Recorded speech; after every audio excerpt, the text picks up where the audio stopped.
Ladies and gentlemen, introducing to you the star of our show for today, shadow inventory. Dun, dun, dun. Jazz hands, please. That's more like a scary movie. Moving on. Go ahead, Jeff. Okay, so welcome to our chemistry experiment. We're here to talk about the things that make up shadow inventory and then how much of the shadow inventory we can actually see, which I know sounds really weird because shadow is something you can't see, but we're going to clear it all up for you. The thing is what is included in the shadow inventory is how many homes the banks own but have not yet released to the market, or just how many they own, because this is a big number. So let's add that to our big shadow inventory. Again, this is bank-owned homes. Okay. So the next category is what, Ash? The next category we have is notice of trustee sale. So any property that is, or any home loan that is in default, basically, that has gotten a notice of trustee sale. So the bank has hired a law firm to schedule the foreclosure and execute the foreclosure process, and notice of trustee sales means you're at least 90 days late before they start that process. Okay?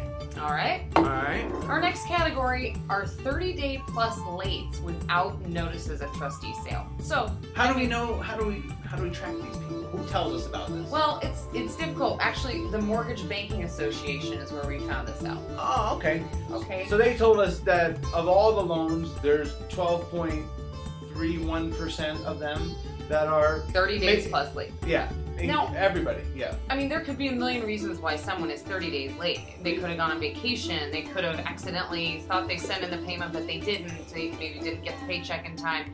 There are a lot of reasons why someone might be 30 days late. So there's no telling if that's actually going to turn into a true default or a foreclosure. So keep that in mind in this experience as well. Ash? Whoa. That's a lot. Shadow inventory. Yeah, it's big. I mean, if that number makes me scared. Yeah, me too. Wow, okay.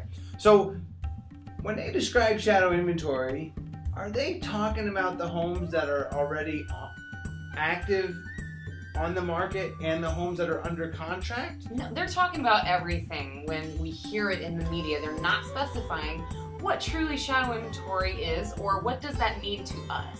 So let's break it out for them and show them, because they're calling it shadow inventory, but we can see it. So let's subtract from the shadow inventory what we can see. Right.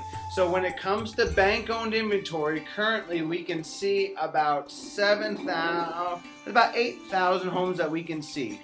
Now since there's 17, that's going to be about half. We'll refill the glass because again, we already see these on the marketplace. So they're not shadow if we can see them, correct? Right. What makes up these two categories and helps us is the thing that they don't account for, but is the biggest part of our marketplace right now, short sales, right? Yes. It's amazing because nobody wants to talk about short sales or cancellations. So right now, we can see 15,000 short sales. About a little under 5,000 that are actively listed, and another 11,000 that are under contract. So let's take them out of our shadow inventory bucket. Because they're already basically sold. Oh, yeah. Wow, the shadow is dwindling. Yeah.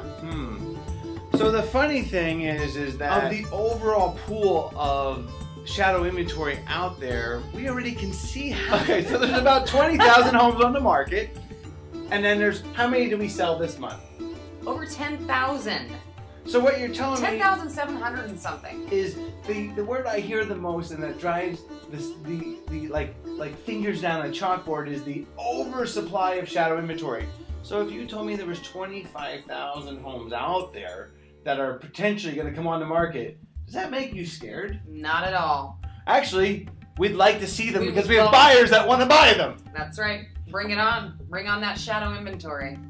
So the next time you're listening to some economist talking about shadow inventory, realize that that economist doesn't live in Phoenix and he certainly doesn't understand what he's talking about. But we do. Yeah. Because we've got the crystal ball, but we're not going to bring that out this time because this is our chemistry experiment. Thanks so much for joining us. We'll talk to you soon.